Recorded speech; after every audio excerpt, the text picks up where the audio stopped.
নমস্কার বন্ধুরা, আমি চলে এসেছি জয়ন্তী আজ একটা নতুন রেসিপি নিয়ে। আর এই নতুন রেসিপিতে আপনাদের সবাইকে স্বাগত।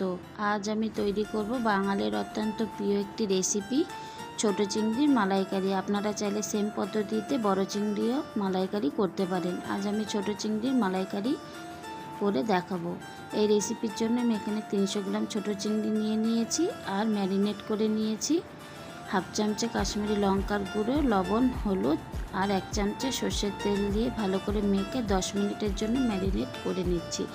আর এইদিকে আমি মশলার জন্য নিয়েছি একটা মিক্সির জারে দিয়ে দিয়েছি 2টো শুকনো লঙ্কা, 4টে কাঁচা লঙ্কা, 3 চামচে পোস্ত আর একটু সামান্য জল দিয়ে আমি এটাকে বেটে নেব।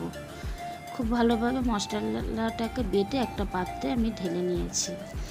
আর এদিকে বন্ধুরা আমি একটা দিয়ে দিয়েছিলাম গ্যাসের উনুনে আগে থেকেই কড়াইটাকে হাই হিটে গরম করে নিয়েছি আর দিয়ে দিয়েছি পরিমাণ মতন সর্ষের তেলটা দেওয়ার পর খুব ভালো করে গরম করে নিয়ে আমি এখানে দিয়ে দিয়েছি ম্যারিনেট করে রাখা চিংড়ি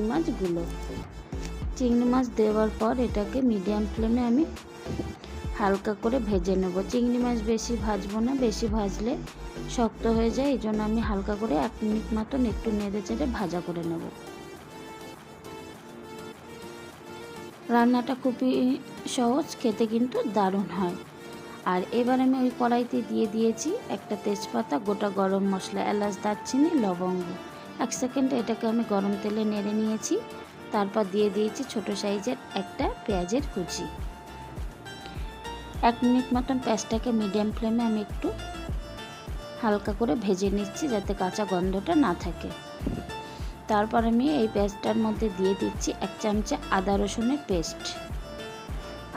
রসুনের পেস্টটাকে আমি 1 মিনিট আবারও মিডিয়াম ফ্লেমে একটু ভাজা করে নিচ্ছি যাতে রসুনের গন্ধটা না থাকে।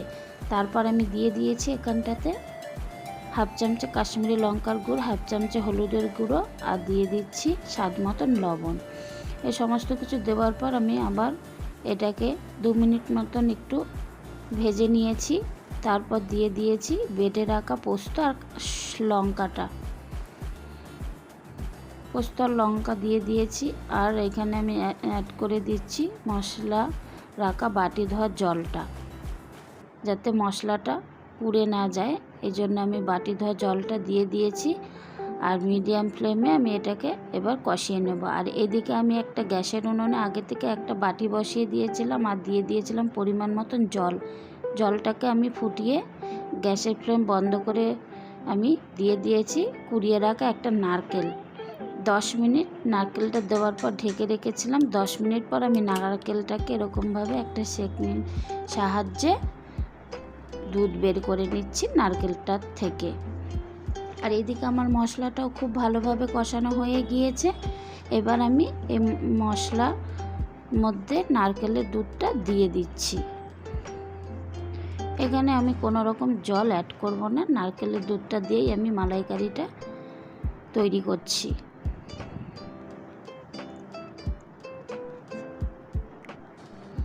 দু মিনিট এরকম নারকেলের দুধ দেওয়ার পর ভালো করে আমি হাই হিটে ফুটিয়ে নিয়েছি। তারপর আমি দিয়ে দিয়েছি এখানে ভেজে রাখা চিংড়ি মাছগুলো দেওয়ার পর আমি 1 মিনিট মতন এটাকে আরও ফুটিয়ে নেব।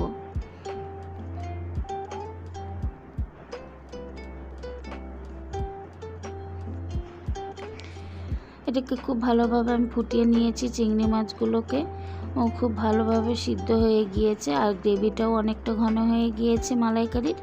এবার আমি এর মধ্যে অ্যাড করে দিচ্ছি চিড়ে রাখা 2টো কাঁচা লঙ্কা দিয়ে দেবো আর দিয়ে দেবো টেস্টের জন্য সামান্য একটু চিনি।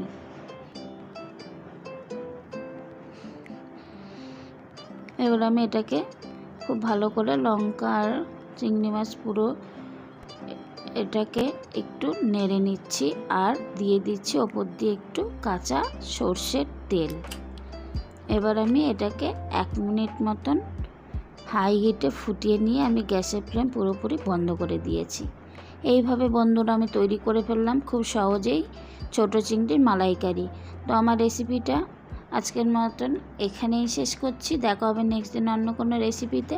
আর আমার রেসিপিটা আপনাদের কেমন লাগলো অবশ্যই কমেন্ট করে জানাবেন। যদি আমার রেসিপিটা ভালো লাগে তাহলে লাইক কমেন্ট শেয়ার করবেন। আর যারা আমার চ্যানেলটি এখনও সাবস্ক্রাইব করেননি অবশ্যই তাদের অনুরোধ করব আমার চ্যানেলটি সাবস্ক্রাইব করার জন্য। দেখা হবে নেক্সট দিন অন্য কোনো রেসিপিতে। ততক্ষণে সবাই ভালো থাকবেন, সুস্থ থাকবেন। টাটা।